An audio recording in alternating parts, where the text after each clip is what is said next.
Namu namu dina Diu saja wa mai Dali non taru bekilai No muguli kondomoni Sotarui mosi mosi Leka leka nangauna Auloloma begarua Leka leka nangauna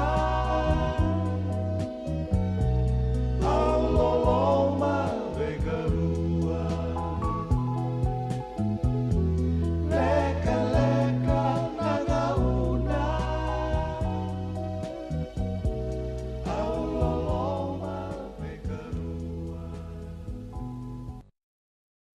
Ana radio mbulando watar to mai veva kamaro teko ni avi kanda na ngona vo group e kavi teko ni moni tende ndane katini ni singa ni vulo July Sivito ngana lima na tini karua na miniti nda wara ki a Mrs. Titilia na itini tiko te indua talimanda na nonde tavi sere ka wakambula tiko ni kina wekium ni kethe sara na sema tiko mai ne kavi ni kua ni mbula vinaka wenga na wano ni sema tiko mai kina ke wakai sange matai tiko ni ngauna o ni ngai sema tiko mai kina kina radio mbula ndo wata do tiko na like ndo na share do makasara wakati nga kina na YouTube channel tiko talangan na radio mbula ndo wata YouTube channel e tiko ni kina dombi tiko ni kina na vi programa iso endo vi tal no takitiko en sendo mai rongo di tiko leo tiko ni nonda programa en na vi singa ke rauni o ninge subscribe talanga ni kina na vivu ke sartiko en vengarabi na kena mengarabi tiko yani tos tiko na vengarabi en nonda bata batongo na radio mbulando bata wakambula tiko yani veitori katinai sandende ndombula vinaka mene atu kuka ni taka ni ndombula vinaka tiko wakati langa kina vi titilia ngande ni mbula vinaka ndombula na sema tiko mai na usori ne kavi ni kua wakambula tali tingani vi litea rokowati ni mbula vinaka vinaka Israel tawake vinaka wakalevu na sema tiko mai wakambula tiko yani vi kimdo kede sara na dhorobo ni koro ko longani mbao teilevu ana dhaka ba koro ngarabi tiko na singilevu vinaka ni moni tiendendai tusiti tiko vi kimdo wakambula tali tingani yani vi rokole ki tumbuna sote dombula vinaka wakalevu na sema tiko mai na radio mbulando vata San Francisco me kauti kanta vata mai no mani tokaningo una vuninda koa da waraki Mrs. Titilia na itini tiko na vuku ni vitala no ando wakaidor tiko na vi kavi ni moniti.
Paindu ati ko non rotoi tavisero e ana nronro langi ki na uto solo e na radio Bulandu Vata e kavini moni tiendendai me pakaoni sari da tiko maingori ki ro mai vito mani tali tiko ani ki Mrs. Titilia Naitini ne kavini moni tiendendai ki rondo vital no tiko ne kavini moni ti na ve ulutanga so ki ro na numa ni vengani ti ki na veka so en talako do roma tiko no via vakambula tiko ve Mrs. Naitini ne kavini kua ko ki riko atalanga ki rao ni gai vakambula tali tu ngai ani wiki mnina se amati ko mai na kavini ko bola venaka Mrs. Naitini au sanga ni rongo di kimuni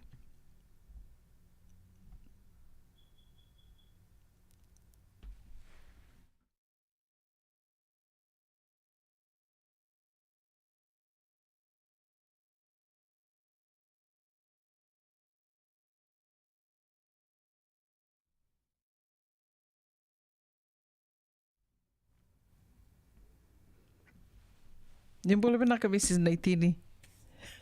Ni bola pinakauna di sarong di au. sanga rongo di kimuni makare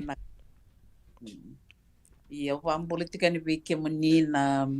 viokani ni sema tiko mai na bono lebongo California na via sa Amerika wakatala wiki muni na tiko mai viti batike na via sa burbura wa naktartiko una non taru mai sema tiko na via kavini moniti mentarndo vitano takine sona ulutanga kwe nayang menda vital notak me balai bimbi verna ve kantara tiko ngoi Amerika o yau wiki muni na warong tiko mai o titilia o maramani na sangalau mela kema mai lau nogo korni vaso o ngarani mai ngau melo mai viti na no turanga na watingo turanga ni namboalu mai ona kandau kito sa vai tiko ngoi Amerika sa tinka vitu na embakingo berniula kamai ken nogo tiko mai viti o tatabanga snivuli o tia usanga ibita nang tatabanga snivuli o dewa ina non-profits au vengaravi valele mai USP na dana program ni Women and Environment mai kia au sanga ilande mai na National Council of Women ko sanga mai ngaravi kina lewu na ulutanga baka indo karna vitalo tikinango me baleta saranga na nondambula na marama watike irana nondangone se nondamatapo vale Venaka wakalevu Mrs. Titilia Naitini Roni ukai ni keto waka venaka na radio Bulandu Vata na nomuni solia nomuni ngona ka Roni dorndo me vital no tiko ni kina na via kavini moni timbaleta ni nongo waka rongo di kimuni na kanga lako me nongo waka sama na marama go e samba umbuta venaka tu na vi ulutanga kede na mbuturara ni nondambula tiko na vi singa na tiki ni nondambula na vi singa Roni dakai ni samba tiko venaka sartunga kina Mrs. Naitini. Ko e ana wuna o iau mandanga wakate ki au waka vinuwina ki te kina waka liwa na nona loma soli ka rauni ki rondo mai vital no tiko e ni kina. Ke tau rauni ukai ke tau se e wawa ndea tunga na vikai so me maleta na nondambula ia na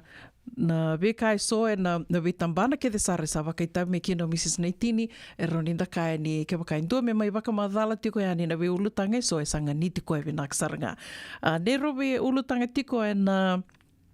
kavini kua o waka sama taka tiko Mrs. Naitini na dhau saramanda roni na wasa dhava e roni doro waka anga taka wasa waka viti baleta ni sando raratunga na nonda dhavuta tu na wasa ya insecurities. Endua ho koe insecure sartum bek ngai doru sanga manda sendu bek na vosa ni kilani roni doru waka nga taka me doru waka viti taka kina na vosa ngo na insecurities ndena so bek era se amatu mai senga ni rotoru bina katika na vosa ngo ia venaka una ia nan ta vosa waka viti ia ndana waka babala ni dora rawa roni da waka ngai ndona vosa dina ia ni paviti ana vetor tondana dona ya tu vosa ia ne insecurity via beka kla el don beka me dare de dona tamate da kai ni insecure e sang beka ni ndei e don beka sang ni ndei andare da ena sang ni ndei beka na do wakatulewa se endo insecure e da kai ni o koe mandanga na turanga se marama go raiti questo mutumbekai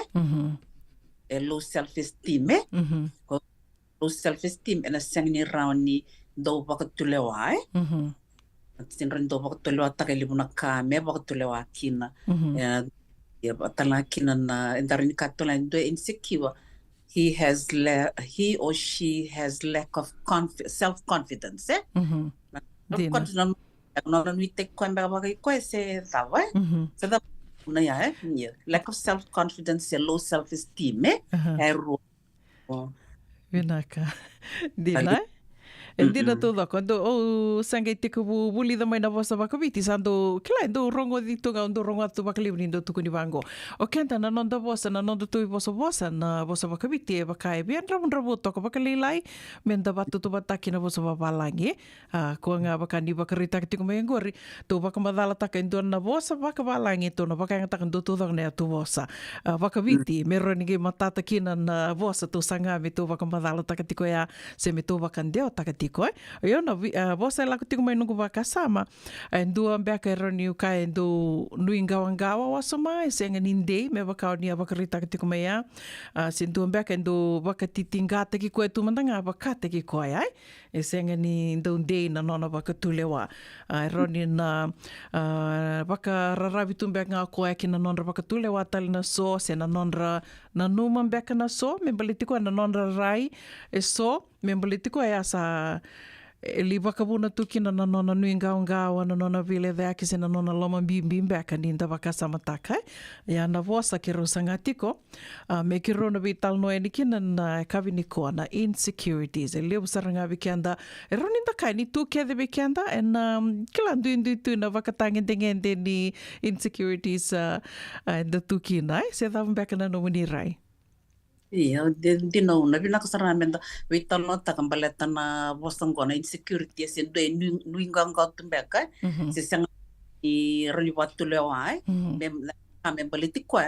etiko na buna muna retal bak etiko na buna ko watu ko ya na turang se marambango dina and dan lista leuna kina saben bak muna tukun na visusu was babalang in tanabang tak na was na parenting good parenting and bad parenting kaya make na itobo na rin to kun ke pakain ne was ngan nandor baban dian tor sa kabatok ko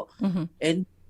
ko endu ambe me nuingo ngawa se siniro ni bakatulewa baleta ke pakandarital be ka may vale sangan do suliman ngonin ko me ka na bakatulewa Hernando Carla Kitumbeka dina Carla Kitumbeka Hernando Inganga tukina rong tonga sing do solwir na kamera bakatulewa takando na kambali tira no rotumrek tikumai yo uno que entornar de style se sabe bati kinongo induana na turang semarama sen na bakatauti ko na na tumberi mai and no mai na no lo mani vale so it's to do with parenting dina saranga una rekina una dina ona tamana tal juga na parenting na itobong ko na kwenda kana no na itobo indua bandor ka nuinganga ya no na itobo no na itobo tiko na ngoni ngo sia na turang ngo sen tamatango mendo nuinganga ambeka se segni rani bakatula wataka indona kai membaliti ana bakararabi tu ngaviso mena takawana bakatula wae na kakena ko una itobo enda bulida and it's called learned behavior bulida itobo ya menda kontuntika kakena ko ela kamena no susunye no susunye mai dona ngone no dona lo manibale tangani se lewa so it is to do with parenting ko ngano ya uno sa tuntingnya daru sanariting ko daru satarato ka bidana tangan bidana mada sawati o tunto ento ni toke etol na bono atoron indambe to kin meto de to tiko na lotu endo tumber kenta dake no se non tamato vale family what care no de toka ni baka buli dina no ya enda budi tiko me kin no de tobo yo ke baka lulunga mbeka se sangani bina kana vitumberi mai vale na ken sugida ke no ngone yo even go na buno enda tombo itobo mai kino kenda na tamata tambuyani behavior na itobo and via ka talanga na ito e bulithi sinto no ngani ngesu ngame bango sa boso sa tu mai Dina. e bulithi no ngani ko e bulithi tiko na kaire tiko na karongo tiko e sinto no ngani ngai tumbunga mai sa tiko be moko e rei tiko e bulithi tiko na bono tikina e pambale da vivo no ke sarango uno mo to pamata take ani weekend na war mai and that buli to tiko saranga mai vale ngai su mai no ngani ono da buli to mai kino mai lo mani vale ke na tau ke na kai viti stanga lo kai ni vale lotu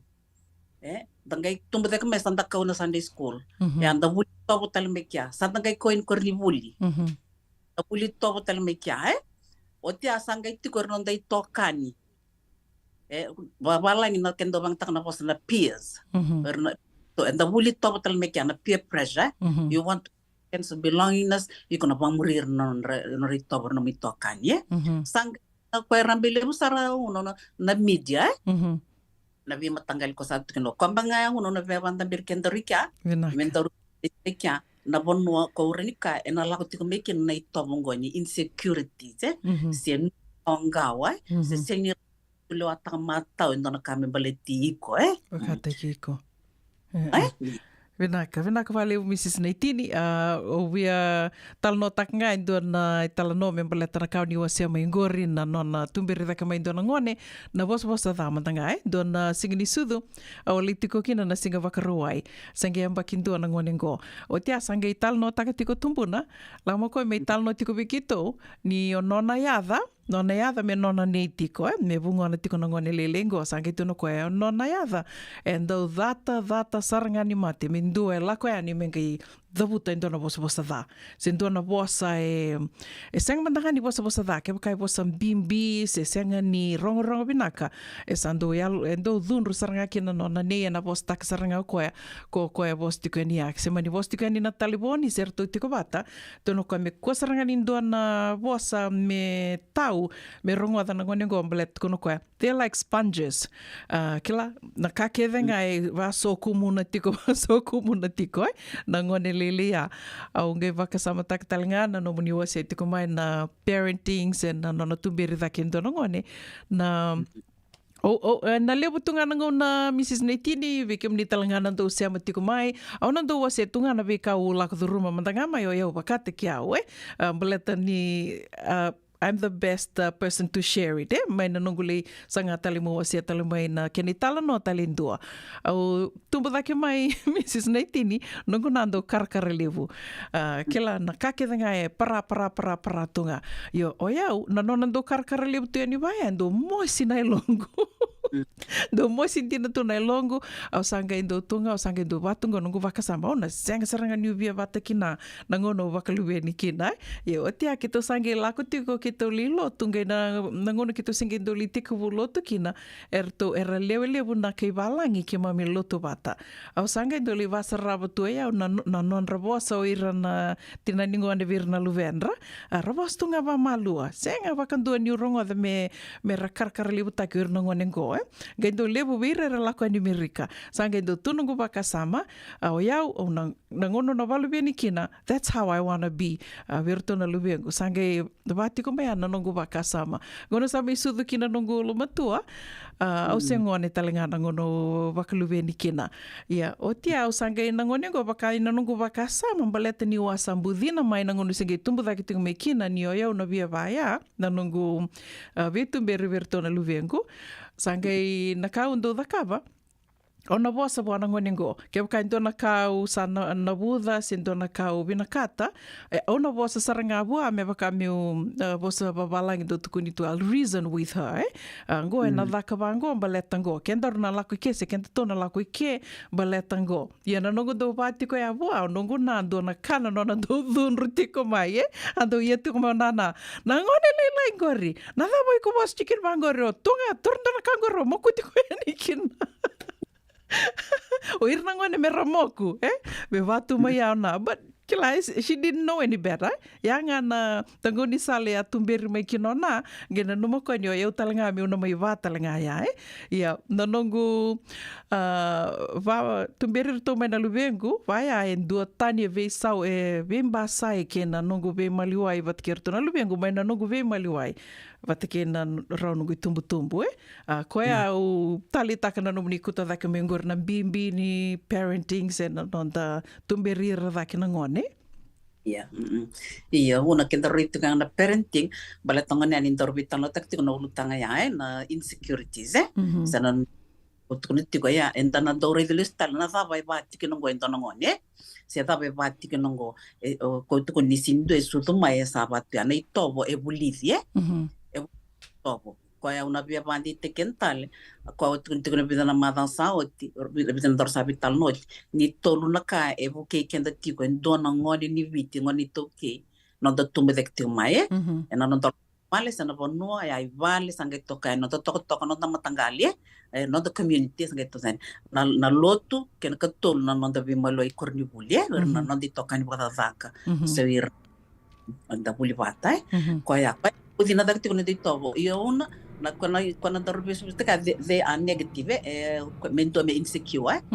io daroni biso ta ko tuntungo na tobo e buli eroni bisa we can unlearn bad behavior ko ksani ramengo rune ko revi nana abang tumberi ko sa tumba tek mai saya tento isi no mumpola e sarao ni waktu loa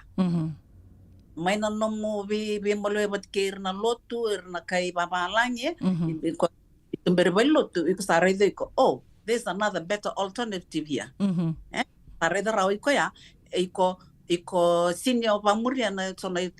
kambe ko sona ka buli mai be ina isang ni binaka iko bisa utak na tumberi na tumberi to na lube mo so you know what is bad behavior and what is good behavior pero da kana lube me pango ko ya yo be nga uno mo wasiani o ya la ni lima na lube kirawe o vea tukuni tukani ngoni sindua e wakawati e sakelatu na kamera kawai dena the learning process there is no perfect marriage there is no perfect family and tangai mai wakabuliti kono da vitumber veira na lubenda o ya na ngono to na lubengungasi erto vi bukitunga ronungungasi na tumbir to ngo Kebra dirto tiko na lubikira elibra kan rongo na kasanga that is the contribution of most of it is to do with my parents meron gongase wat kerona ni tamekito ira saramatu sar na dak menader o kentanga sandangai kira ko angor va esin na kangora sin na kavia no kutum dek mai iyo kongo motor kukume matu ko ango balete na katalaki no ngo tum dek mai ko ka yauna Dena toda koe. E dona ka o wakasamataka ni wakani ratumberi daki tiko na ngone ke na rawa ni le mbula indua me mbula taka tiko na mbula ya na mbula ni nui ngawa senga ni dei tiko na nona wakatule wa nga wakateki koea e wumai na kongone na parenting dona bosa o wakasamataka tingo Mrs. Neitini bosa babalang it's an English phrase e vatingo you will not forget how someone treated you, but you will forget how someone treated you, but you will never forget how they made you feel. O sangi wakasamataka ni na rarawa, waka na rarawa, na mosi, na mandua, do matanga kali mo na mandua, and I think lewo na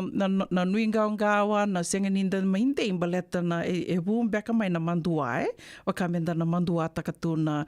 oira na nonda idamba beka sena matabu vale aunque do waka samataka ni ondo mandua andi na ngona endo tomi kina via o sona bosa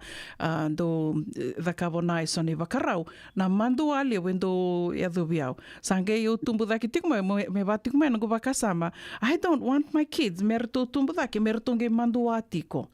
ona dava mbeka uroni dakava mena visa ukina merto kuni manduana kuni do manduana luvengu merto evasar tunga miana na vakasama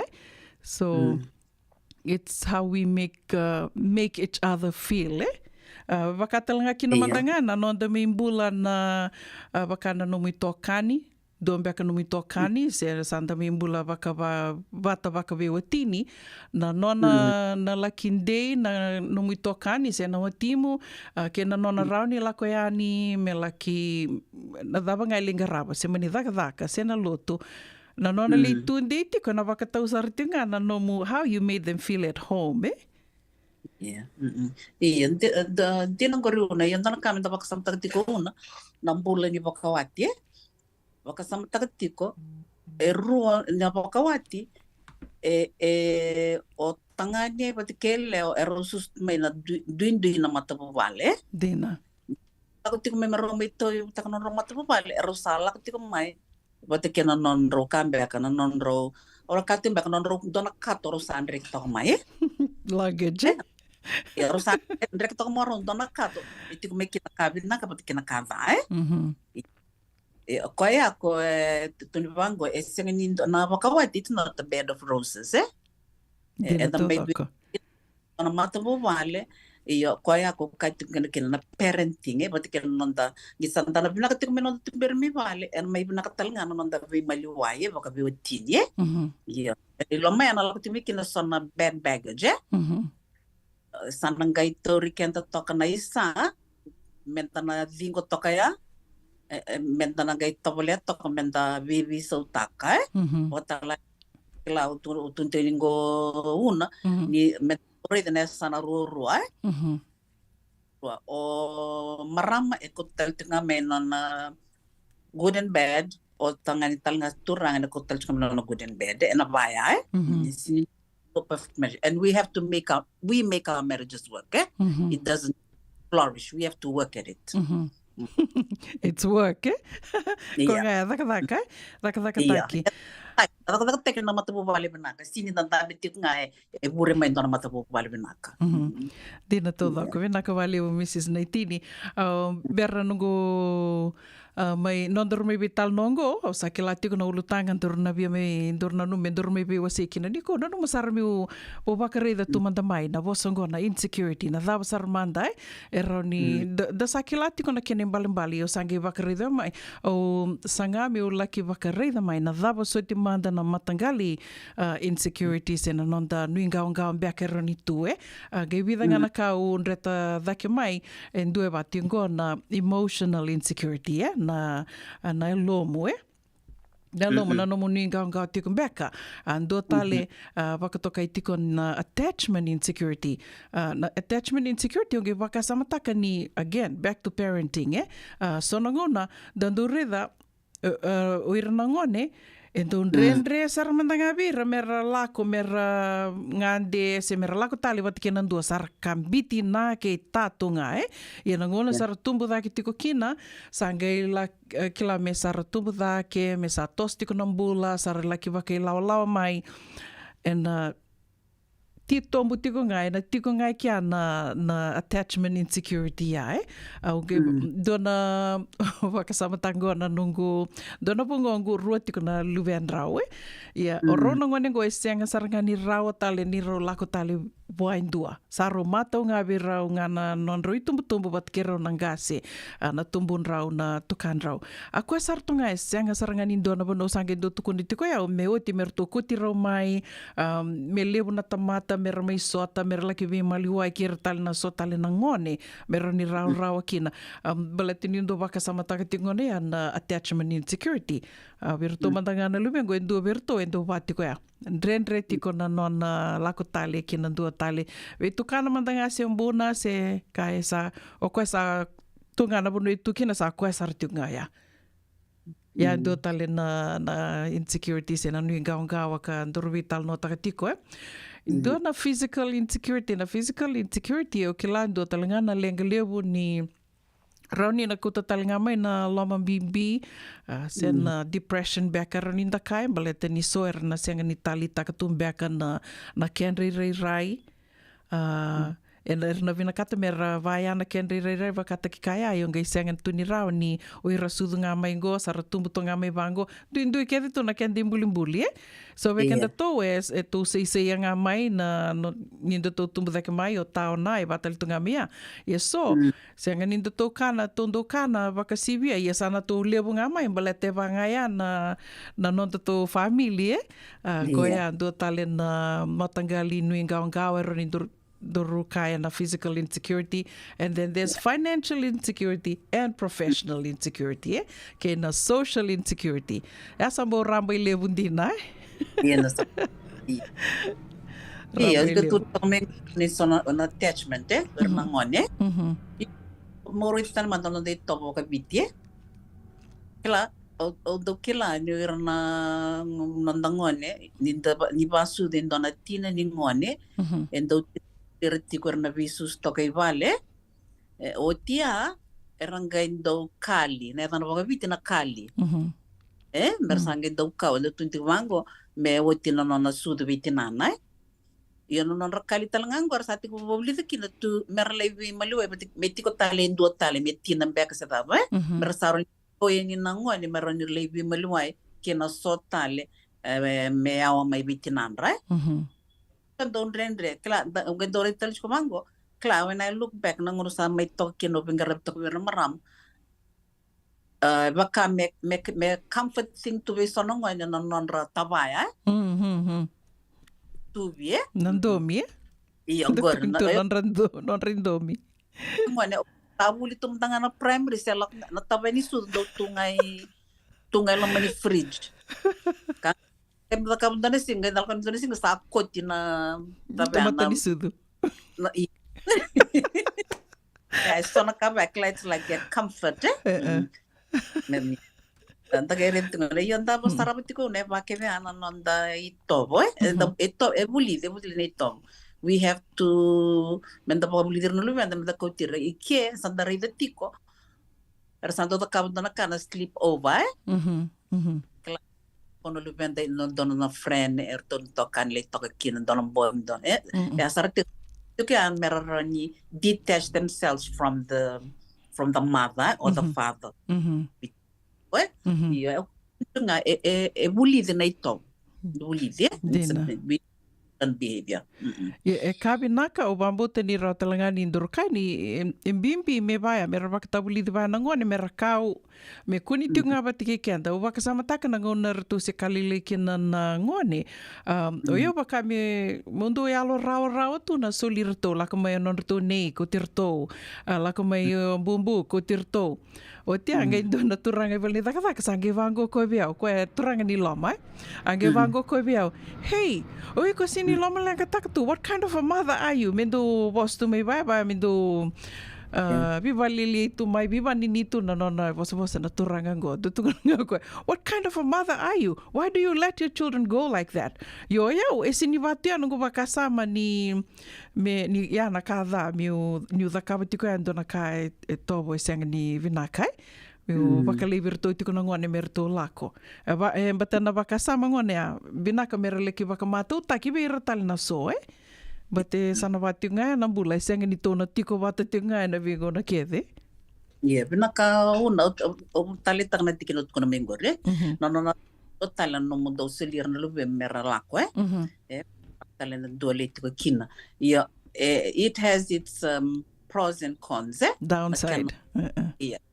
I do it. Ya kaya una watu kun talanga vale le dono ngon dora vital no. Klana no tasama itiko ngo Amerika. Mai viti e tiko no the extended family werna nana werna bumbu tiko bibu kitiko na visusu se rato kanda leo ba mer visusu ya pertono lubengo no lubengo la meke asa roti ko menangoni ga mesudu kena katolo bakana no de tobo keninta visukitu na ya woni zakazaka and then later kazaka sakanga sanga do to vera to na lubengo ko though you have your circle of friends trusted friends me per no mani lawa ni bitoka ni maloi binak ni sabi kilai e di to ni balubeni ke tiko moni bebo ke takana kenda susingi na ngwan kembali dona sinke sinda ko kyar to na ngwan so na element of trust sana ambauti sa ti ko kya ko ya talangaya kona caution back na kauna tukun kenda na tina na sulira ngana lu vende na vonua kenda kila irna lei marro ikina dina lei ina ninda ya lo kenda eretiko do ya na rani raidi retiko so ko ya elak telmekin na bosta ni besusu na non tungi non da yan rabatiko o dei mer mai tokani ser mai tiko bole katir to na lu vengo ela vaya so kwa ngau tukuna ya na bula ni mata vale bula ezakatake it's not a bed of roses we work our marriage it will rubi malwa yo tabat kina so husband and wife what care na ngone dina to untal nga ko ya ni sa may tu ni sa bakawati le weekend class le ngone le tuna extracurricular dina endal rail style na kini bakawati amenda may budi na tak normal to vale so it's a calling le weekend na it's a calling budi na tak normal to vale non tangono bakawati ni what care na lo benda kya una be bitaro ni go menda rete tiko na zava na vuna ela kutiko miki na sona social ills le nga ko kutunti ngora sat mun men no mitoka ngor hey kusindo kani ko bitu bar no vemo bala na zava they are worried of abuse ren ngoni kya ko ka keda na la ko men social ills ento ya ko na le me ko no mitoka ko mengor dina to koi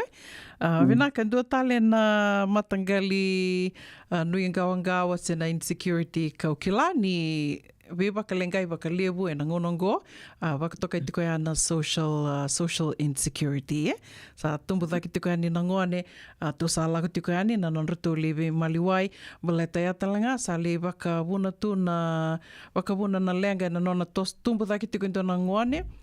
nanon laki be maliwai bat kir nanon ito kani o tia sangay may na social insecurity ya sangay lako to may na social media ayan na vuno kumiki na nabosanggo na social nanon te be maliwai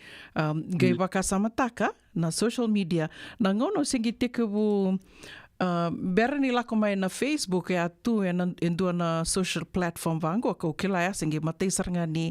social platforms na vata ko kila na MySpace ya tu na MySpace o tina MySpace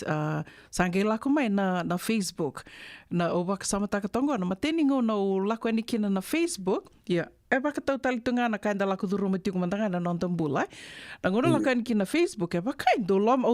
bimbi baka lebo na bingo na kede me urede ani na Facebook baleta ni urede kango da kavitingo o kango lako tiki o kango sa baka lubin kango sa rivina ka vatu ya na kain da sarava ina Facebook baka vuna kina menda mai também que o Ronicame também rarawa, menda reda non tambulan da ilovalista non tambulan da gay wakame da senga tu ni tali taka na vanu enda tu kina ya saranga ko na social insecurity ko rauni da kaini rauni na vakavuna talengana lenga se também que no mnira bisis naitini iyo no kento o karin ka mando ke mamina sabi ang kasi da tok o babi na ni ke memge tumba ka mai se na Facebook dina telefone mango se telefone mongir mai se que sen ela com a bola se foi ai se on the friends the messenger ya sa yo ko sa tungo sa rambai levo da reida una the power of the media what plan na kain ni da reida tingo ko tungo na baka una mo it affects the way your feelings it affects your feelings no mo reidi ko manta ba taki ko ora rao ni ko sona ka ora rao sona ito tati ko tobole mo baka tutuman taki ko batiki kwaya vaya so esta da seba kai so na karambit tumai yo Politiko una na media na social media it's a power of advertising ebe suki kenta sarangai sangay kaso na do to continue na compulsive buying when it goes to marketing yung ko salak sartunga salak ko na compulsive behavior oh, quando talmi kan bito, o sabi ba kay Beyonce, o ba kay Kwango. Ninta sarabat tiko na, inta sarabat tiko ya una menta sa ko tuntunga kin na bimbi ni lifestyle kin matubo wala na parenting na parenting na nor tumberti ko ngone pati ken non realani ko ka ko ni dorgete ko vital no e lima na korni buli ko enda tombo to senda buli to maikina mata bo wala ko sudo mai sa ti ko ando na ndone bakarao rona bo tumbu sa nagela ni lotu top talmikia sa nagalakan kurbuli o iron de tokani na PS wate ke na media tunti kana media dona investu lebum ba ka ro investu takaro ni moida na no mit na media sa nga ko dongo na Facebook taran gelan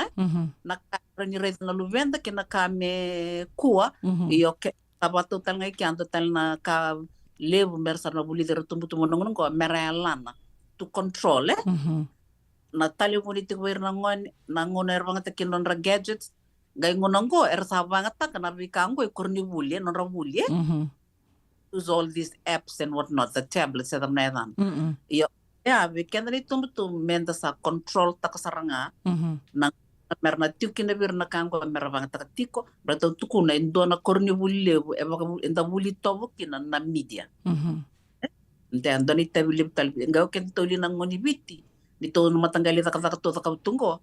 lebu nango to yali me vale sa koltek to ngani berto talibun berto welo to dikinai das reda to na da barasarabati ko so dira vital no tiko so it goes back to parenting no lantango no batkirna luventa dina todo ko o wak samataka ni na do birono ngone leo mi vale politiko se tosti ngango na no buli gedona singa ko na child development buli do tiko na nona kose sangela ko ko ndona singa sangere ni baksama ni na numero tiko ko na bungona rono bungona ngono gosa ndo me nambaki va na mbaki ngo ndo senge yambaki rua sangai vatingo ko ma o rono ngonengo me tukuni bira ro tumbu me ro va bakayala ala takana ngona ro esolikina bira na iPad ya rono ngonengo o kango mbalata ni senga ni roni ndakani o irake na ngone e ravati ngor tiko na nonra embaki ngo e sarvaka iPad ke ditu se tablets na ngonongo wakambimbi tiko beken tono tingo Amerika sangi tono ko ni ya sarana mateni kai boli bira tiko sa lako tiko na vi singani sudo lako tiko kina ni batatalo sa lako talitunga na electrical gadgets vango sar tinga rono ngona lingo ndagi rida vango sabato ngona lingandra tolo tokra rida ngavango dona ka sengani talitaka so fast na lingandra enda kurambu itaka na kena tolo tuni non rabaka sam sangi tiko ngono ko dona kai rabulida e kornibuli ni oira nangone me kako ni soli beira ke bakai ko bina kata mena toso bina kana nona buli kana lube mu na nona lako ani me libe mali waibat ke ira na tamata me ko ni o solia wa na electrical gadgets and a screen time tono ko no screen time at all me adoba ni ambakirua mai nangone sudu kina me li adoba ni ambakirua it's okay na sara news me sara yale TV batekero ne tumbu tinga ya mboko me kako ni solia na ni rasa adoba na ambakirua o iroya me bakaya langa dona ya wana dona singa ke bakaya solibira na screen time at least 1 hour me kakuni sibia na dona ya wana vi singa na non screen time ya ke bakao bina kata me toso bina kana nona bulikana lubemu ke na nona ngoleani me na laki tumbu dake me laki be maliwai batkir na tamata baleta ni sabakandina dina taki na nonra screen time tiko ya matai e bakalili taka na nonra attention span na ngone rereda nga kinabango impatient sabi na katanga me sabato nga ngona na totolo nika dua tale senga ni natali tak sar na tumbu dake mo sar na senga tiko ni ratali tako mera deal with people. Yeah, kila yo leave me alone sa ruti ngango tiko no dono ngone leo I'm anti-human sapati iya darete tiko ya antona downside tamani downside ni be maliwai sar sini bulita na bula be maliwai with the real people Dina todo ako. be na makumbong gondo tun be ko o de ko posti ka kata kapituga o tamata posti ko ngor siya na gito iyo kaya on robi sa kendo tal na tamata binak sa ko nga nyo posti ko bir na kla meron mang taktusan na dab koran dong gito takatokor na ngoy ngo iyo nda sa tok nga kenda na tumbo iya balete ena balenga ngo non rambula bi maliwai rambula bi mona lista ni dor kuna rambula bi maliwai mona lista ale be kento na ngoni biti kla ken ono enda buli to make na lotu eiti ko na lotu iya te bakanda reida gom ona since we are talking about non rambula bi maliwai sana relationships te buli de mai talangai vale per na ngoni ngonongo ka sandare di sali pun ngon sarbe sektor ngai non ram gadget Dina. Mendarulis tali na tampanay na luto ng bulabe maluway o iko na kailangan duangan na tikin di bola tambol libo sa na po sa libo umana po tikin na nakalo na bola tambo na nonda okay na tamat tambianye ito na ito nga kinabang love your God love your God with all your heart, with all your mind, with all your soul, and love your neighbor as you love. Kaya ba? Ito ni kalau non tambula be maliway. Dina. Kalau love your neighbor na tamata.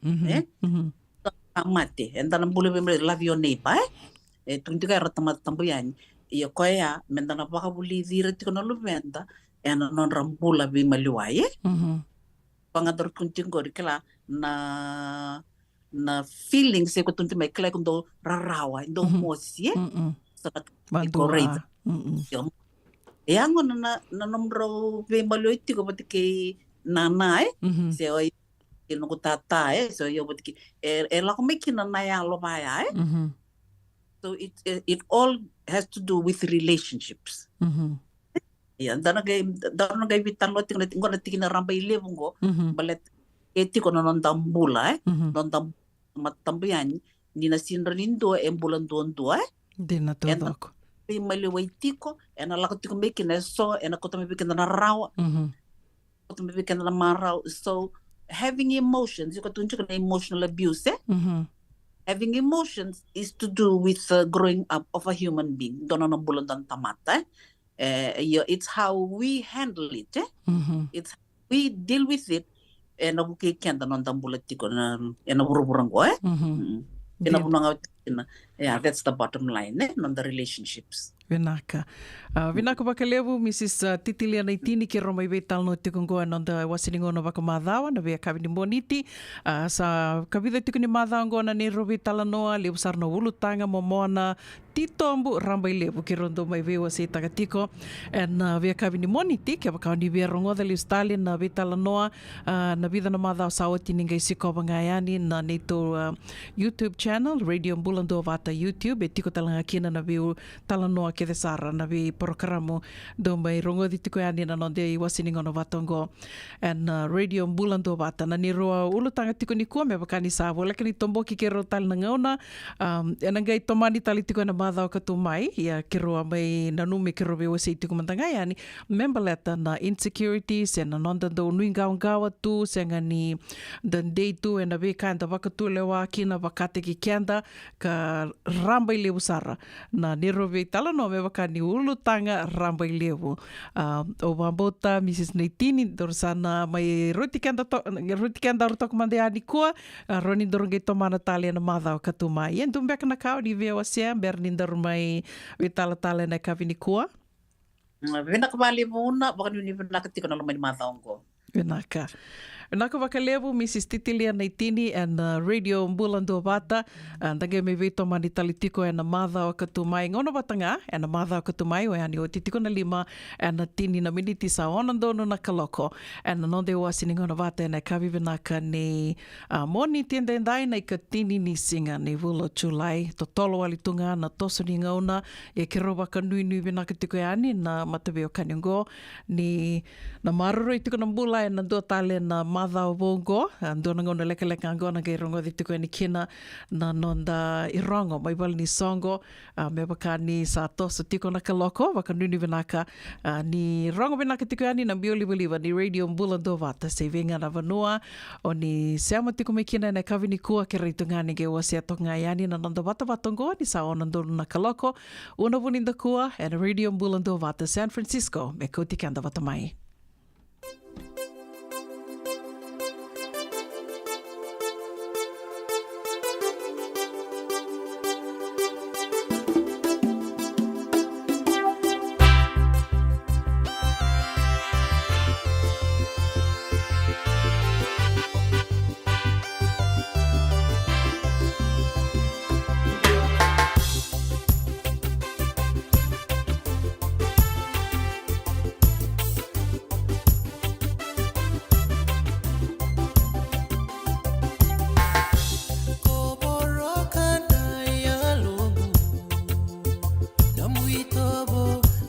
Sibe yau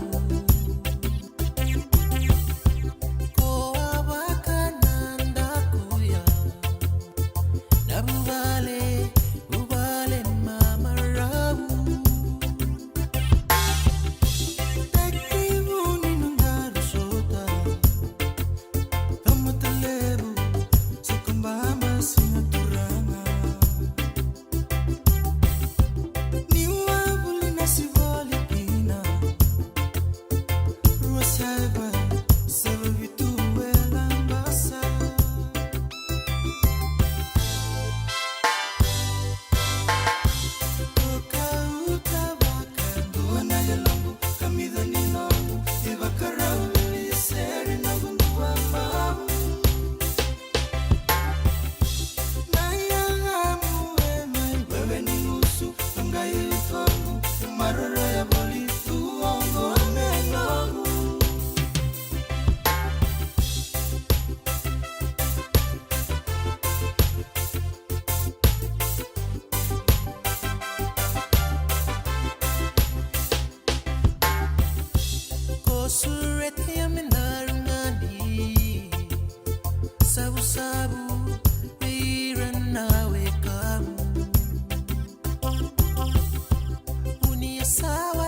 Radio Bulan 2 Vata me kauti kenda vata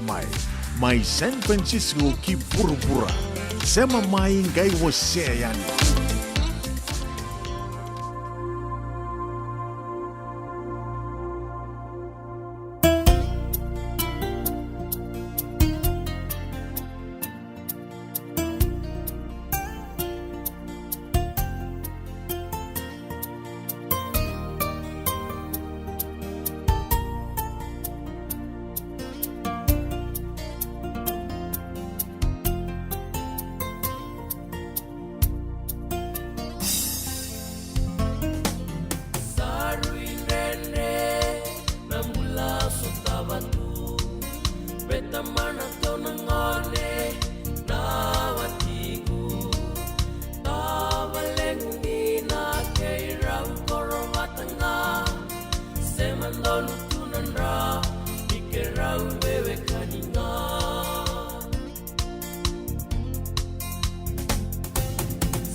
Totoka na rato mai ve wakamaro te tiko ni awi kianda na dhau ni de lena kula kula sa dende ndange me rongo da tali tiko na domo rato au ni taka ni rongo vina ka tiko ani na bio liba ni radio Bulando Vata se venga na vano ni siamba tiko me kina ane kawi ni moni tende ndai ne ka tini ni singa ni vula chulai da rongo da mandeani vida na tuku ya dara tiko mai mai lewena tiko na nonda i rongo mai wal ni songo ane kawi vina ka ni kua watenga ni tuku me baleta tiko ngana sasanga ni kena komuni tiko na we kaiso me laki webu ke tiko na venga ravi na walni mbula lebu e suba na CWM Hospital karato mbiuta wata tiko na First United Methodist Church sasanga ni kani bebuke community ko na ilavo se na yaya ni bebuke so yaya ko o ni kila ni rau ni na lakianga tiko and na venga rabi berna kanda kar duru e balimbula na balimbula li wisuma and QR code is ana beauty ko yani and nonda bata na radio mbulando bata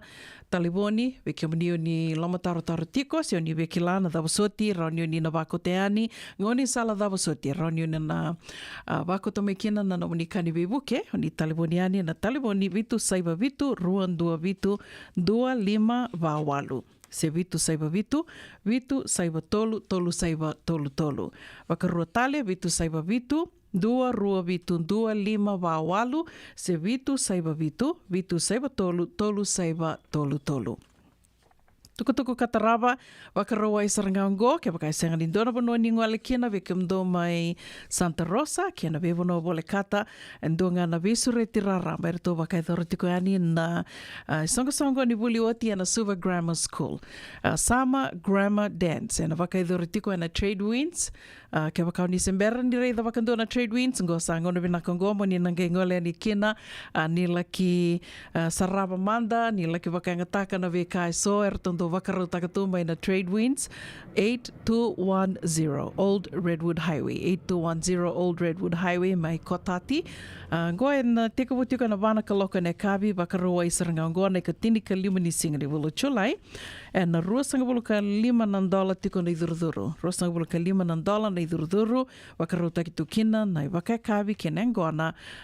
woli takitukina ni wasoti awe na woli takitukina na wakai kavi kena ngona kanga torara tiko sembera tiko niu lako wakandua kina Trade Winds ndena ka indua mbaka na singa nda senga tuni kila ia na kanga o torarawa ni ratondo wakatangi takatu na wakatangi kanda dau tali taka sena nonda toi wakatangi o kenda tau o ia na Trade Winds so talangaira do wakatoka tiko na wano ia na Lami sena Trade Winds mai Lami tiko mai Kotati tiko ia ni na tikindua ia na nonda bata na radio mbulando bata Facebook page wano ngau ni sema tiko mai kinangori tuku katarava wakarawai ne karua sanga vulu karua ni singa dua talangana veisure tira rambango ain dua ngana cultural days and wakarita kitiko ni kakana na thaka ni linga na meke so mai na ve matani tue so sena wakatoka itungo na cultural day branch cultural day arto ve sureti tiko yani na songo bakaviti tambano bakaviti and LDS SF second Fijian branch LDS wakaidurti ko na wakarawai mayungo na karusanga vulu karuni singa ni vulu July tekavutiko and atinka na kaloko na singa lewu kina wana kaloko na kavi na wakaiduri tiko na Shoreview Park 950 Ocean View Avenue San Mateo go weekend to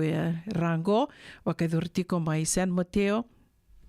senga nindona kai somi wakarota itu ne wakasinga lewu ni ngole ngayani dala kisata wakavio kani ngai biutali tungani na kena tikindua and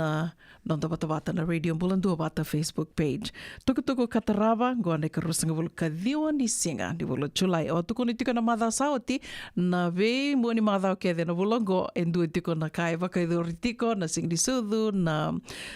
meke na danisi sasanga ni komuni lavo na vikaba ya wakaidori tiko na vulongo yengo ne karusanga vulu kadhiwa ni singa ni vulu July wakarawai and Norto Vesureti na Santa Rosa Netball Club, Island Night, and wakadori talitunga mai na Trade Winds Lami, Goe California. Wakadori tiko sena kia na address na Walu Ruan Dua Saiva, 8210 Old Redwood Highway, Kotati. Dola tiko na katumba, and vana kaloko ene kavi, rua sangavulu nan dola na iduruduru. Dola tiko na katumba, and vana kaloko ene kavi, rua sangavulu nan dola na iduruduru o ni sureti tukena bakaliwelewu.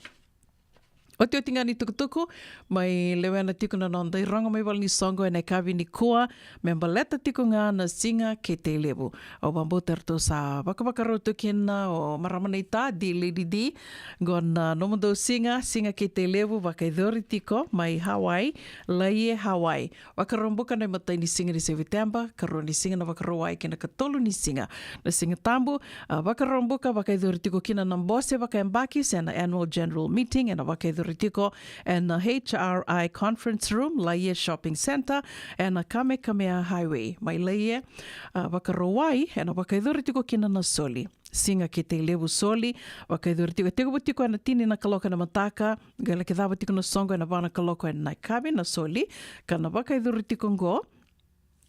and Koko Lolio, sena ke Kela Park, and Kamehameha Highway talenga. Biutikani na kani tukutuk matalalai and on the Facebook page sena Radio Mbulando Wata Facebook page ya mai na tini kina vana kaloko and kavi ni wakaroa ni karuni singa ni September kena kavi te kubutika na ono na kaloko and mbongi kina tini kanto na kaloko and wakaidhuritiko na danisi wakaikavi sena banquet dua na ndrau na ndala na tikite na itukutuk nga utura rawa ni sa volele isaritiko na tikite volele isaritiko na tikite membaleta na banquet ongo na wakaidhuritiko in a Honolulu Suite, second floor, Tapa Tower, mai na Hilton Hawaiian Village, Waikiki. Tōna ngona wina kongo menda tonga leni kina tuli sarsari Hawaii, Wunga wikenda tō sa tōlak ngā mai, ta sa mai tunga Amerika, sa ia tunga na Vili New, sa koe sartunga ia. O tinga tō sa mani lista leni viti. Ngona wina ka bitu lako eni kina tuli sarsara, tuli sarawana anu anu toka ngo Hawaii, mai laie, ka se vole utiko na ngauna ni maroro i silini, me baleta na i vondo, na i duruduru, na i dhili, o ka talenga kina na reliva, vital no te kira tiko ani na reliva se o dhe mena laki tōru tiko na tō dhaka ni tō ngole ani waka ngande. Kena i watu o tingana singa tambu, ne ka tōli singa ni volo September na rona kaloko na kavi, se na singa lebu, waka i dhuru tiko kina na lotu dhoko wata, e na Kahuku United Methodist Church, Kamehameha Highway, Kahuku. E ana rona kaloka na singa lewu, na lotu dhoko wata, e na singa tambu ni katolu ni singa ni vula September. E ana vi tukutuku e so, e adhara tiko mai lewe na tiko ani na nandai rongo mai wali songo. E na kavi ni kua, au ke la ni lewu tiko ni songo, i tiko ngoa, libu tali tiko ngā na sasanga, member leta tiko, libu na sasanga, au ke la ni sasanga tiko ngā ni kani vei vuke. Tō vuke ken tō manda ngā wakate ki ken tō e sanango, se tō le vei vuke vera tō mai viti, se mani dhawanga. Tō wako tō mai na keni tukutuku ni nomdo sasanga, ngoe ndonango ni salero ni na vivu ki tiko ni kina na Radio Mbulando Wata na kena kathi waki wali tiko senga ni ona soma kina indona ka. Na rongo me wali ni songo and na Radio Mbulando Wata sa mai sivitonga na ono e na rua sanga vulu karua na miniti. Na sera katarawa no via waka mbula tiko ni kina vei di Lady D, mbula vinaka na ita, mbula vinaka suliasi, ravuni kau. Ndo mbula vinaka me kau ni kuila, waka nui ni vinaka tiko ani viki mdo and singalevu ni tusi tiendendai, wakatala kina vei marida lalanga vesi, Ndombula vinaka mai Serne, wakatala kina vei di sai toro, mbula vinaka mai San Rafael, wakanuni vinaka tukani vikimdo and na kavini kua, wakatala kina vei seni langa kalimbiu, unitaka ni oni mbula vinaka tiko seni langa kali, mbula vinaka chosi vini dhava, ndombula vinaka wakambimbi tiko na sera kataravongo, me na numi tiki na mere lalama, Margaret dhanginimbua, mbula vinaka Mother Rayawa, Talitha Raikoti ke Ana Tetha mai Penrith, New South Wales, Australia. Bula vinaka te vita mbola yara, vinaka na wakatara tiko mai, na wakaingataka tiko na wakatangi, mai vembeka ngori te vita, au nitaka ni oni bula vinaka tiko, wakatala kina vi Embere, isa, Sandinde, au nitaka ni do bula vinaka tiko mai Santa Rosa, wakatala kina vi Maramanitara, Ndini Tonga, Bakalevu, ni bula, do bula vinaka mai Santa Rosa, wakanuni vinaka tiko ani vi Kimdo, Tinai TJ, au nitaka ni oni bula vinaka tiko, vinaka wakalevu na sema tiko mai, wakatala kina vi Esita, Rangaungau, vinaka wakalevu na sema tiko mai, sengatala ni ngole dhavi tiko, ena sera kataravangoa Selaema, Liku, Valiwai, vinaka na sema tiko mai Selaema, Sakaraya Vuki, vinaka wakalevu na sema tiko mai ke Master A Pete, wakatala kina vi Muri Matavo, ni bula vinaka Muri, bula vinaka Sereani Lenati, vinaka wakalevu na sema tiko mai, ke Reni Yavuka, vinaka wakalevu, bula vinaka Rusia te Ratukana. Sema sara tiko mai Nambula Place, Wayavi Lotoka, wakanuni vinaka tiko andi vikimdo ena singalevu ni kua, wakatala kina vi Gina, Tina Imbuna, vinaka wakalevu Gina, bula vinaka Stinaka, wakanuni vinaka tiko andi vikimdo mai Vanua Levu, Karoko, Tunuloa, wakanuni vinaka tiko andi vikimdo, nitaka ni totoka tunanraki mai Tunuloa, ena ikavi ni kua, wakambula tali tungayani vi Latileta na Wangaliva, bulan vinaka name, bulan vinaka Jole Suma, mai tawe uni. Sang talani ngule da vitiki no Mereani Eli, bulu vinaka name, bulu vinaka Ratu Epi, mbati renga vinaka na sema tiko mai na kavini kua, wea waka mbula talitungani vikim do mana atu kuka. Tori katinai, waka nuni vinaka tiko yani, bulu vinaka lite arrakowati vinaka waka lebo mai tau, waka nuni vinaka tiko yani vikim do, waka talanga kina vi titilia ngande. Sang talani ngule da vitiko na Serengo, o Shania Point, vinaka unu taka niu satur niu dabuta donu yani na edamu ni don bulan sema tiko mai na SPC mai suva and a single level ni kua radio bulan do vata ni sa sivitanga na ono and a rosanga bulu kalima na miniti.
Ada besar mata begule kenen tono no life insurance policy my ve Lincoln Heritage. Sila nga yaw sa nagkakil ni Turta, nagkatil kabito ni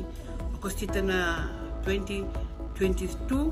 o sangkir ta kasarabiri ni tauna. Nagkabi nga ya, kinamagal siya nga ya, sala ko mana check.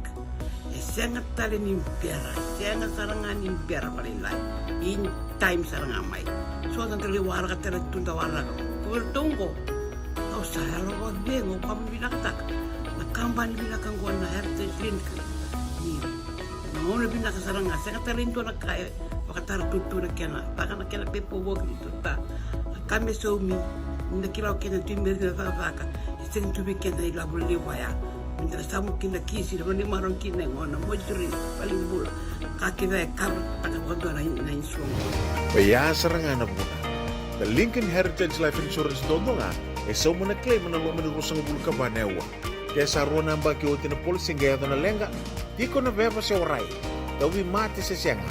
Raw sarana bakalew fo mo na telefoni. Text mai kina was saiva walu bandua tolu 85 na kenay tutu matelelay. Tobi nunggu tati kuna hepatitis B. Ya sangat tuni bakilau ko ento naka. Meya dabo ningelay taura na hepatitis B test na madaw sao. Asama ni lidula ni tataro ni hepatitis B. Karato sana tango makikina na nito matubabali mana matire bakyo. Sa kami bikina manilin dikebi tatora na hepatitis B test. Witartar mai kina taliboni 527 ono bituba 582 sa sikomana www.sfhepbfree.org na kenay tukutuk matalilay.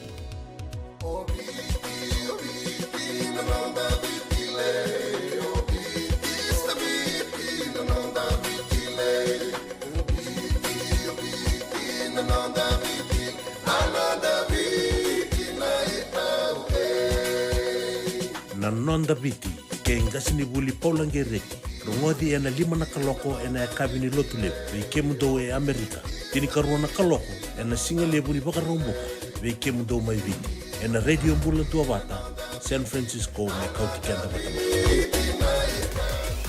Radio Bulan Dua Vata me kauti kenda vata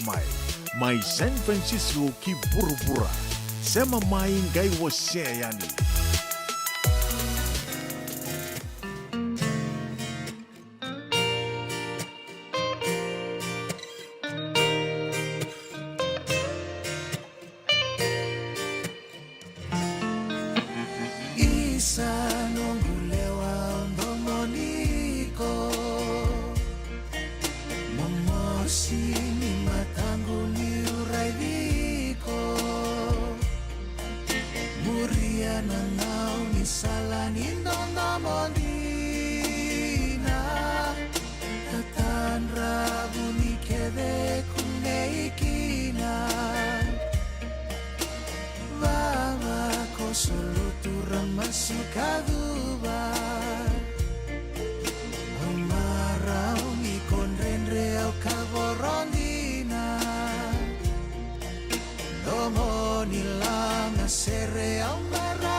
Dondomo,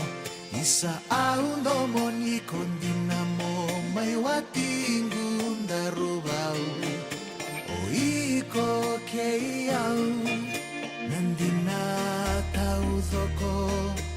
e na vei singa rindo moni wai wale nandina solia na lingam darusan na bau Sani wakamau Domo nila ngasere amarau kina Ave Maria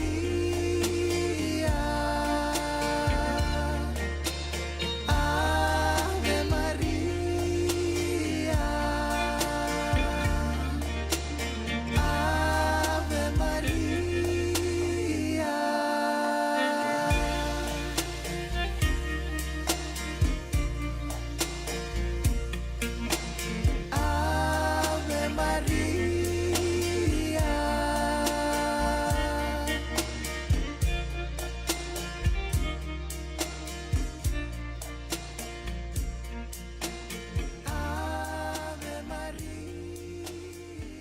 Me ko te kanda tikani wakamalua ene kawini moni te ndendai o kuki ana i tavi se roea sa wo tekina goe rua sanga wula ka ruana miniti me vitu na ka loko o wakambula tikani o ke lani so ere singe sema wau tinga mai na nonda watawata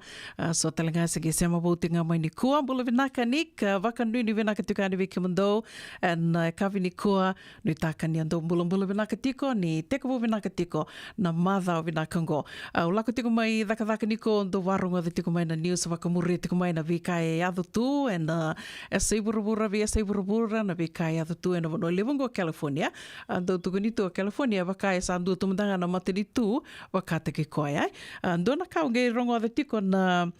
kilana madha sa oti o asa wasia tiko e nikina wakalilai kau wakampautani Goin dona kai dondonu menda na rambe kuni kai dondonu menda na kilatiko dondonu menda na wakamureti kona keni tukutuku baleta ni sa toso tiko na ngaunai enda sa kilake ditu na vika na nondi tostoso na visinga na taliwoni na motoka na vika kedeba ai vale mandangani nda sar TV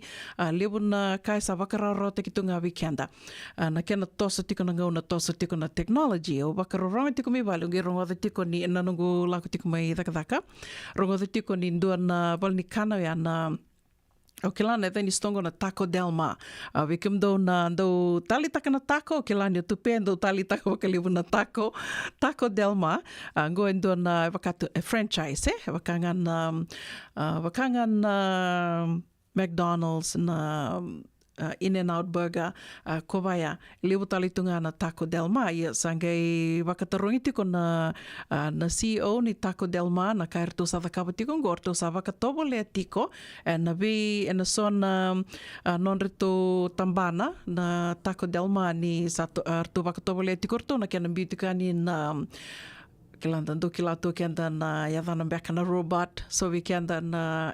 na kena ai tukutukuni na ngonongo ka sakile libutiko na buturara ni bona liba sen vibono pango ka toso tiki na technology wakam bimbitiko na bonongo Silicon Valley ke ni sandorongo na Silicon Valley tiko saratingango kitu tiko saratingango na lomando no ni Silicon Valley na bono kambuli ni kena na toya we ni kena na beka ka mona liba e soe, baka na Apple, na Facebook, YouTube, na Uber, na Lyft, na veka kedwa tiko butiko ani se mai tau ia butaki tiko ani i na wano libungo California waka mimi tiko bikito e na base e na Silicon Valley. Ngai tuku ni tiko ana ngai wakatarungi tiko na liuliu ni Taco Del Mar ngai tiko no koe ni rito sa wakatobo le tiko ngo na AI. De kilei tiko na buturara ni mona liva ngona AI sena artificial intelligence. Ke baka rongo de tale na AI na ndona ngona kilavi na ke tiko ani o rongo de ani na radio mbulando vata na AI artificial intelligence ya sena robot o waka samtaka ni tsengi tumbu dake mai me biti ntando saraya le alo tunda sarabatu na robot. Yeah. Go na artificial intelligence karto sa baka tobo le tiko rto me ninda lako ani vango me ndali solia na nonda ota nda vinakata menta bulian na vikai sonda li bulian na Taco Del Mar esa na soma ngā mai na misini na tarongi ko mai na tawe ko vinakata i ko sangi bite ani na nomu order sana ke na ia na ngono go tamatanga e se vaka tiko mai na order ia na koe na ia koe tora tiko e ani na nomu order e sa misini tiko se na mona liva se na artificial intelligence sa va tiko ani tostoso ni ngauna ni na do tala singa ona nge vaka madala takatali tiko ani ndona ka o rongoda talenga ni sa waka dori tali tunga e na bunga na bano ke lana vida na mbaki sa oti nda rongoda tiko nda sa teko bu rongoda tiko mai na be kabao ya au na senga ni vetuko na kina ona ngai waka madala takase ona ngai talno takatali tuka ni nandona singa ia niko ovia mai wasia mandangani o ya e na vida na levo na bano na ngoli tuka ni kina na stoa na valnikana sa na teko bu mona reida tiko ni rasa vivu ke se rasa tiko sartunga kina daka tiko kina na kangua wakatoka i tiko na AI, se na artificial intelligence. Na mona liba, ia sa wā tiko ea. Ia, tiko ngai na mona liba, au ngai mai waka wili ka tokongo e ndua na matangali mata ilo e sa mai tawoda tiko na Apple, kila ni da kila lewu tu na kambani ongo na Apple, e lewu wikenda tau, e to sa vina kata me nonda tu ia liba ke denga me sa Apple waka na telefoni, na iPad, na computer, na laptop, na kake de vau ia me na kaloko mandangai, ada mandangai na kaloko me sa Apple ke denga. Ia. Tantui, begitu vale, orto Apple kede, orto sange do tugu na tikorto. Wakarara tanga no do tumbula, mindu ngabi ko na talibon telanga me Apple. Yo na Samsung, ondo tali taktunga na talibon na Samsung. Di nga ni orto Apple kede tiko tugu norto ni rau na nito na sema tiko, wakamatabu vale ka wakame kito Apple kede. Ya. Dora vital no ya na mataililo, dora matangali mataililo mai tabo di tiko ngo wakatokai tiko na Apple Vision Pro. Apple Vision Pro, o bien bita mandeani mo ni sarava toka manda e vatongor na kia nei reirai ngo e mai tabodi tiko e na bulo tune bula nga sao tine ka lima ni singa a mai tabodi tiko kina na matilelongo Apple Vision Pro nangai o se tiko ni gombale tendona singa o ni na reida ni rasana tombale wa vokitu kasandara mi tiko na matilelongo e ngono mandangango tu se reida tio ni va mi tu se river wakami tu rera wakatu na matilelo ni nunum beka raniu kaya ia nandona singa kuni kurumbui ni to sawabo kitu na tau ni se ton rewa wabo kitu kana city level go San Francisco sarnandara tu eso on rende tingo ni wakasam tak wakanga dari tu na alo but it's coming Apple Vision Pro na matele longo kambulia na Apple rongo da manda na keni sawe ngo enangai Dena ni sama itabodi wakarita kitiko ya yenangai teko buboli takitiko release date in the United States is as early as 2024. Yanambaki mayongo sana teko bukina o ke la ni nandona ngona ngango sana tiko buturikina na kia na ota waka me sa rani ko somarau tu yani waka anda ke la tu na taliboni ngendo laknga mai bango na taliboni vo kona Apple usasang tumdani ke lango what's the newest Apple phone na iPhone sanga tiko new kila yo dosa kila vina ketiko ninguém do tuku ningani sa varo tabodi mai sa varo lako mai na taliboni bo ni Apple na tamaterlia tu ni sartunga na matani stoa kuni kani kurambui ni nandona singango asar na teko buya tu ni ani mer laki bolian Apple Pro Vision Apple Vision Pro koya na numitiko ni sana teko bu boli takitiko e Amerika na mbaki mayango early 2024 and later time in more countries. Na keni sau, ronga dangango na keni sau, dua na matile longo, introductory price is US $3,499. Yeah, tolu na undolu wanan rau diosang vulka diwa. Ikona numa ni sau lebo ya, gereda ni rasana ya tunia ni na tamata merlaki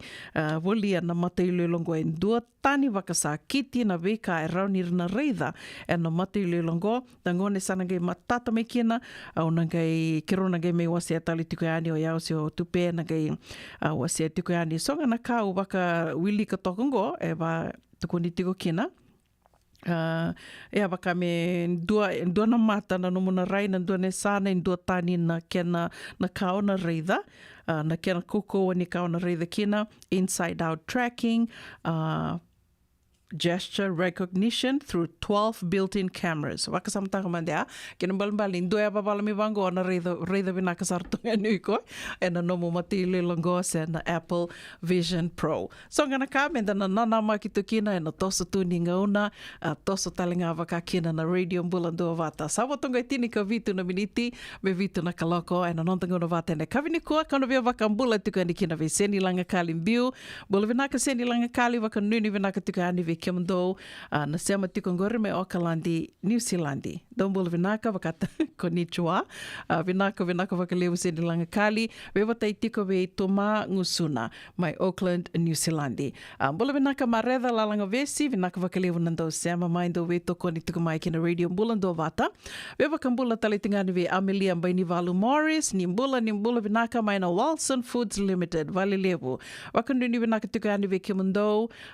Melia Morris ke chokape de boninda ko bole benaka sista bakanuni benaka taltinga be kimdo ke sara na bakele silesi ndo venga raviti kongori na non rabakatabuli di tikona no anda and Vika membala tiko na nondo venga ravi sena caregiving i California ke bakau ni sember tiko ni kila se ni be buli tiko ni be tartarani ke na turangongo nik ti leoni langi tiko talanga na messenger nenge be tartarani bo membala tiko na buli bakata la ke na be lodi bue bata ni mbola venaka lodi venaka na sema tiko mane kavini kua bakambula talitinga yani ve di lady di ni mbola venaka divodi venaka bakalevu na sema tiko mai ni sema tiko beka me vengori bakambula talitinga ni vekilio ni kailutu vinaka na sema tiko mai na kavini kua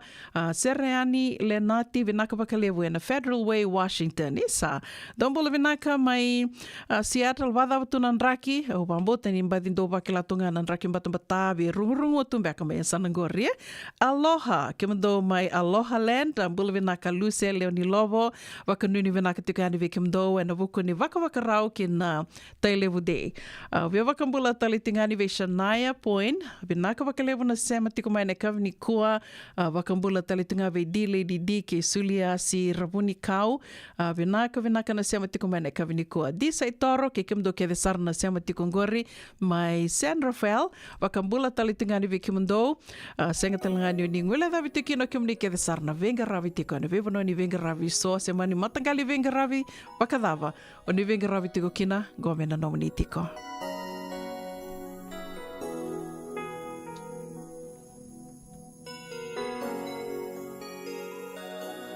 Kamu sangole kanisa numwina kimo kobe biya na mara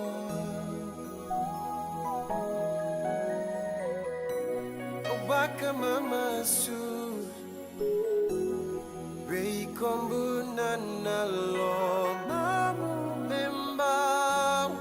beisa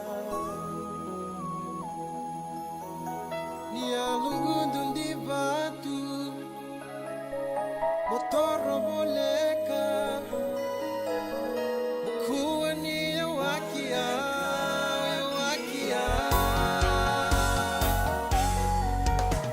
awak teronga seda beka nombu inaki motan beya wasana ngole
Sagrada mata ni lima mai wasa-wasa. Teo peningili anda kunai rendre. Sarau temena istunga kemuni naita. Sarau temena keliling di tunga.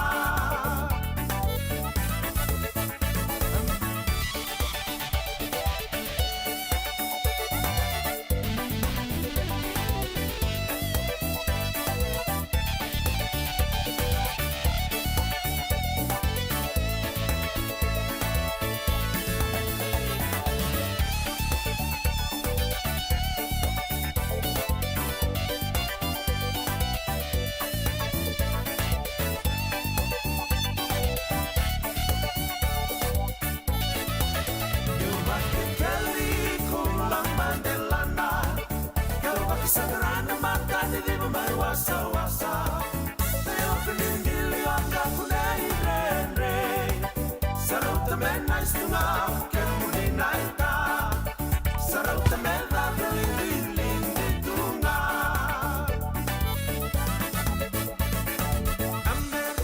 Amerika nga. Tanda waga ni rakila.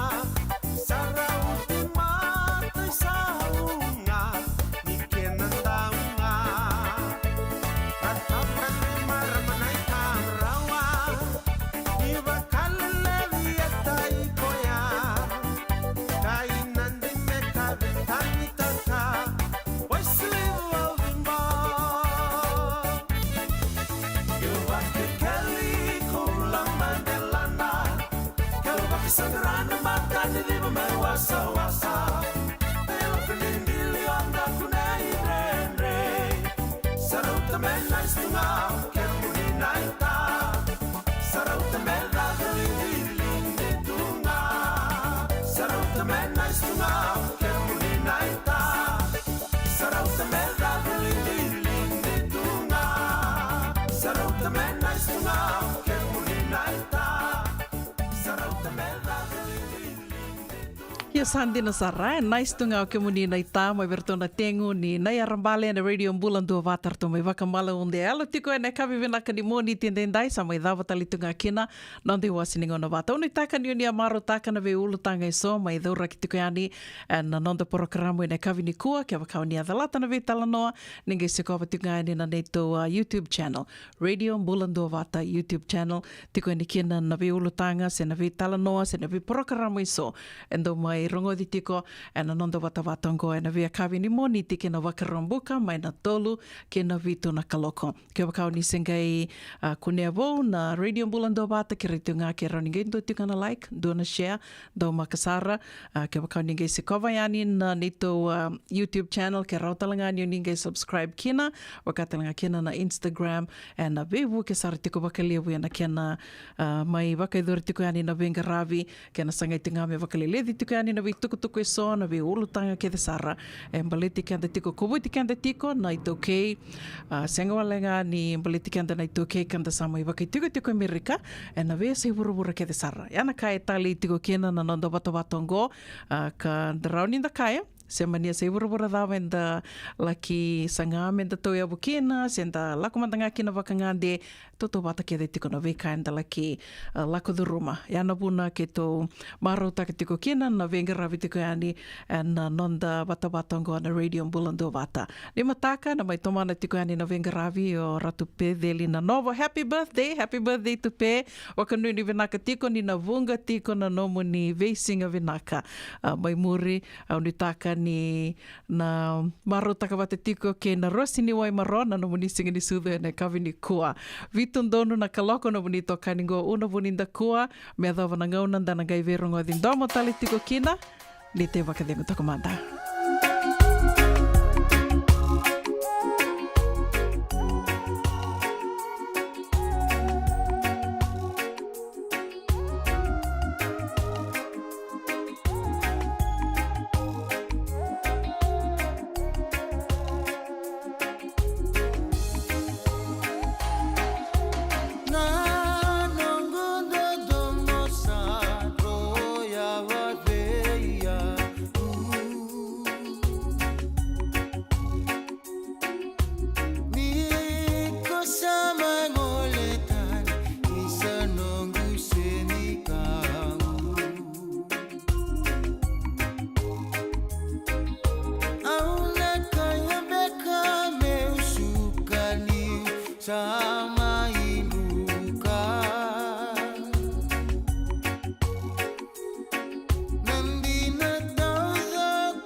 ka usaba ka nanderubi wasi juga nunggu ida buta na bitan longon na ngauna na sere. Sa dotu lang son to. Pakai lala ba suri nunggu gabo ka boka. Bata pa kani sabo lang dito mo nando dito ka. No dito ni sing lalo to ko sunan gabo ka boka. So ba sini naket lalo tal gabo. Nisam Bulagnaka. Sama mai kawasean in a radio bulando mata San Francisco. Darungodi na tolu kina bito na kloka na kama ni moniti kina borobuka bei kema da wai Amerika. Tindi kina ruona kloka na singalebu ni tusi di kina borawai bei kema da wai biti. Radio bulando mata San Francisco.